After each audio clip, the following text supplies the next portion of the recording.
Today what we're going to do is a lot of times, and especially if they're not just framing, but they're actually pushing on you, it's a good opportunity to go to knee on belly. Okay. Again, rather than pushing back into the frame, what we're doing is we're finding a way around the frame. Okay. So in this situation here, I'm going to show you first kind of a technique to go into knee on belly where you don't leave a lot of space. Traditionally, when they teach knee on belly, you're here, you put your hands on the mat, and then they have you kind of hop up on your feet and float like that, right? Okay, so what happens though is, in that moment when I'm here, it's an opportunity for him to bring his knee in. Okay. So, what I want to do is I want to find a way to get to knee on belly without giving him that space to bring his knee inside. Okay, so here's how I'm going to enter. He's got his frames. I'm going to go ahead and I'm going to open my hands just like I did before. So my hands are on the mat. Once I'm here, what I'm going to do is I'm going to bring my hip into his hip or into his leg. So I'm coming here. Now notice as I turned my hips, this knee came up. So as I went here, that one comes up. That foot's now already in position for my knee on belly. So I'm here.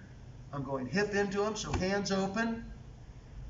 Hips in, and now I keep my hips pushing his leg as my knee comes up, and it kind of windshield wipers in front of his chest here. And your knee goes across the sternum, basically. Now, once I'm on knee on belly, I like to have control here, controlling the shoulders. Okay, my knee can move depending on what needs to be done. If I want to put pressure, I'm going to drive it into his sternum. Okay. If he starts to hip escape and I want to flatten his hips, I will turn my knee back to his hip to flatten his hips and make his hip escape difficult. And then I can bring it back to his chest again for pressure. Okay. So again, he's framed. I've got side control. Okay. I'm opening my hands and I'm going hip into his legs or into his hip here. And as I do, I'm going to rock up onto my foot on the other side. So I'm here. Now my knee, look at my knee's not coming this way because that's what makes space. My knee's coming up this way and then windshield wipering in. My hands can go to his shoulders, collar. I can try to hook. I can set up the arm bar we were doing during warm up. But when I'm here, pressure, I'm going to turn my knee into his sternum.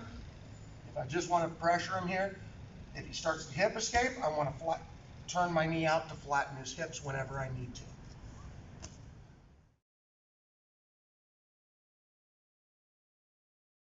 He's framed up, okay? I'm going to go ahead and I'm going to enter my knee on belly. So if I'm here, again, I'm going to open here. If I try to keep this here when I go to knee on belly, especially if I step up on this one, when my knee comes up, he's going to roll across. Yeah. Boom, and I'm stuck, okay? So because I'm lifting my hips so high, I got to bring my body up with it. And so I'm going to open up my hands. Also, opening up my hands makes it harder for him to trap that far side arm. So if I'm here, boom, I'm coming here, and I'm using my hips to take away the space. Now look at, I'm coming up here. If he tries to bring his knee in front of my belly right now, I still have the space to bring my knee in. What I'm going to do to set up this first one is I'm going to do everything the same except when I open my hands, the one behind his neck, I'm just going to put my thumb in his collar. So I'm here. I'm going to go here, and my thumb goes in the collar, and I'm going to have control of the back of his collar behind his neck. Okay. Now I'm going to do the same thing. Hip in, boom, knee in. Now I've already got my first grip for my baseball choke. Okay. Now, what I do is I turn my palm up, and I slide it along his chest to go in the far side collar. I want my forearms on the sides of the neck. So adjust how close your hands are based on your forearms being on the side. Okay? If my hands are all the way together, it's likely to be a neck crank because one of my arms won't be on the carotid artery. I do like to grab a little close together, and then it's easier to slide your hands apart than it is to walk them together. Okay? So I had this one behind his neck. This one slides in, and if they're close together, I can adjust them a little bit. But what I want is his neck squeezed between my wrists. My wrists basically parallel along the sides of his neck. So right now, I probably have about that much gi between my hands. If I'm grabbing, it's like about like that. But it's going to depend on the person's neck. The skinnier their neck, the closer your hands are going to be together. I'm going to bring this elbow tight to my other elbow. So I'm going to bring it in here.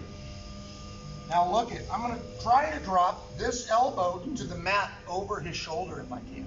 So as I do that, I'm going to take my knee off his belly. I'm coming here, and this elbow is going to come over, and I'm going to drop it to the mat. Now see what happens is my elbow goes to the mat. That brings his chest into my shoulder. So now if I want to push with my shoulder to flatten him, I will. Okay? But now that I'm here, and he's on his side, this foot is going to step over his head, and now I'm going to drive this knee to the mat and my head across his thigh. Going up to knee on belly. So as I do, I open here, my thumb goes in the back of the collar, and I'm controlling the back of his collar.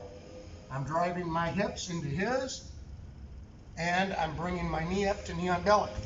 My first grip's already here. This hand's going to go straight in, palm up, into the collar. Find that spacing so your wrists are by the sides of their neck. Okay. Once I have good position here, this is also really good because a lot of times at this point they're trying to hip escape. As they're hip escaping, I bring my elbow to the mat and drop so that my shoulder's in his chest. From here, I step over his head, and I'm going to drive this knee to the mat as I bring my head from this side of his body to the other. Just keep your elbows tight together throughout the motion, and it should end up as a choke as you circle over. A lot of times when they're framing, it's a good opportunity to pull this lapel out and find a way to pass it to the other hand here. And I'm going to grab a good chunk of this corner here. But that allows me to apply a lot of pressure. Okay. And it keeps his shoulder pinned, right? Even when I'm sitting up, it's hard for him to turn into shrimp now because of this pressure across his far side shoulder. It's a really strong position in side control. He's framed here. Now that I have that, I'm going to do the same thing. I'm going to let this slide back behind his neck, and I'm going to put this hand on the mat, but I still have control of the lapel there. Okay? Now I'm going to go to my knee on belly. So same thing, that same transition. Drive my hips, bring my knee up here. Now as soon as I come up, my free hand is going to go palm up, and I'm going to hand this lapel to it. And again, my forearm's on the side of his neck. Okay? Now that I have that, I can grab the same lapel with my other hand on the other side. And again, elbows together. I'm going to actually crunch and bring him in this way. I'm pulling his head into my chest and my chest to his face to finish the cross choke. Okay. All right, so when you pull the lapel out, this part right here. So while I'm pulling it, what typically happens is the way the gi is shaped, there's this V here. A lot of people pull out the lapel and they get it to there. But that's not going to be enough to get it around. What you really want to do is pop that entire V out of his belt. If you can get that entire V free, now you have more lapel to work with. Now I pass it to the other hand. And I can even grab it high here to apply pressure. But when I go to knee on belly, I'm going to slide down to the end. So if you want to grab it deep to apply the pressure, I open my hands. I'm going to slide it here and go behind his neck. Hips into him, knee onto his chest. Here, this hand goes palm up, and I take that lapel that I just passed under his neck. This one comes over, and I grab the same lapel. Elbows together. Pull him into your chest.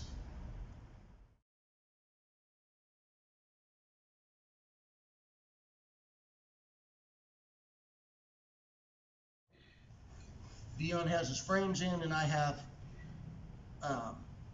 basic side control, but this is an uncomfortable position for me. So Like we did last time, we're going to go ahead and we're going to transition to knee on belly. So from here, I'm going to go ahead and open. I'm going to go ahead and I'm going to put my thumb in the back of the collar on this side. Okay. So now when I transition, I'm leaning on both hands, but I have my thumb and I have a grip on the back of his collar behind his neck, which can set up my next technique. So from here, I'm going to drive my hips into him. I'm going to bring my knee up in front, and I'm going to turn it in front here. Okay, so from here, I'm going to go ahead and I'm going to, the one that's behind his neck, this is how we set up our baseball choke last time. Okay, I just went straight into the baseball choke. But if for whatever reason I can't get to that side, we also did a cross choke last time. We're going to do a cross choke again, except this time with this grip. So I set it up like the baseball choke. But what I'm going to do is I'm going to slide this open. So it was behind his neck. I'm going to slide and use this one to open his lapel. And now I'm going to pass this hand in, palm up. Thumb hooks behind his neck. Right here. Okay. My next grip, I'm going to come over the top. Can you sit up just a little bit and grab some of the gi that's free in the back. Now look at, when I go in, when I grab here, if I grab enough gi, it makes more wrinkles. If I'm just grabbing the lapel, it's not enough. I try to put my fingers deep into the material and grab it like that, and that gives me wrinkles to hold on to. So I'm going to find that one as close to his neck as I can. I'm going to get a grip here. I'm going to pinch my elbows together, and I'm going to pull them up into my chest. So keep your elbows close, and you're pulling them into your chest. And this works really well, especially if he's trying to really like bench press me. If he's bench pressing me, this is a perfect opportunity to go to knee on belly. Well, I have this lapel, I open it up, palm, pass it, palm up. Second one goes palm down, grabbing a chunk of some of the wrinkles behind his neck, and I pinch my elbows together, I pick his shoulders up off the mat, and into my chest.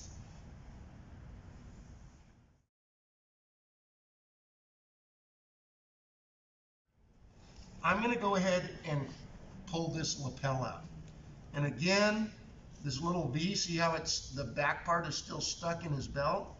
When I pull it to this point, my next step is I start going out that way because I want to clear this part of the V as well. So I'm going to pop it till it's all the way out of the, see, it's out of the belt now. Once it's out, I pass it to my other hand here. Okay. Now I'm going to do the same thing, except I'm going to keep control of this. In fact, for right now, last time I forgot about this, but a good way to make this work really well is instead of holding the whole thing like this, hold just the lapel part like this so that this part flaps like a flag, I guess. And when I pass it, I do the same thing. I leave this part loose, but I hold the lapel. Okay? So now what happens, I'm going to go ahead and go to knee on belly the same way. So I drive my hips, I bring my knee up here, and I'm going to pass the grip. And again, I'm just grabbing the lapel part, but it leaves kind of that flaggy part hanging. That's the part that I'm going to grab when I come back over on the other side. It's the same technique we just did, except now I'm doing it with the lapel I passed around. So this one here, this one grabs that excess. So here, I'm going to pull out the lapel, make sure I get it past that V. I can spend some time here popping it like that. Okay, I'm grabbing just the lapel part right here and leaving the rest kind of flapping, right? I'm going to pass it here, still there. This is also good pressure when I pass this with my shoulder. I'm going to transition to knee on belly, here, and go palm up on this grip. And then I grab the flappy part of the lapel there, keep my elbows together, pull him into my chest.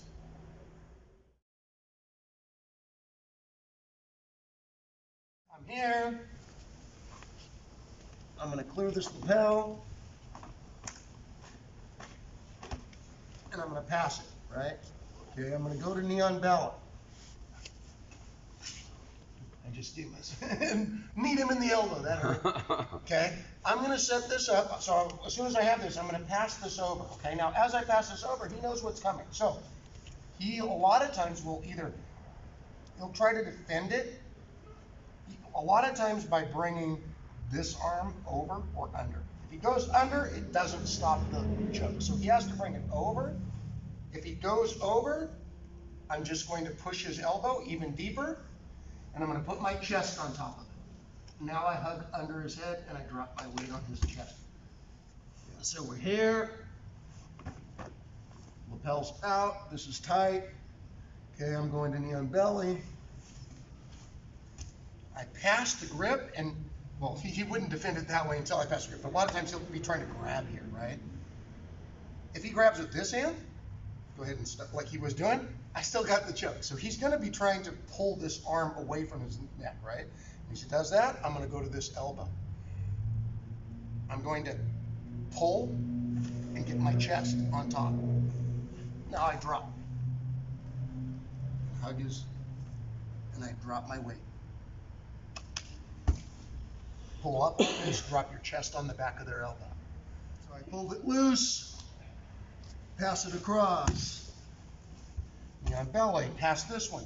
When he starts defending, I'm going to grab his elbow, and I'm going to kind of pull him on his side, and see how I get this pass? Now I drop on top, so he can't pull that elbow out. I can drop my knees to the mat, and I can hug, and I'm kind of trying to flatten his shoulders and drop my weight on the back of his tricep at the same time.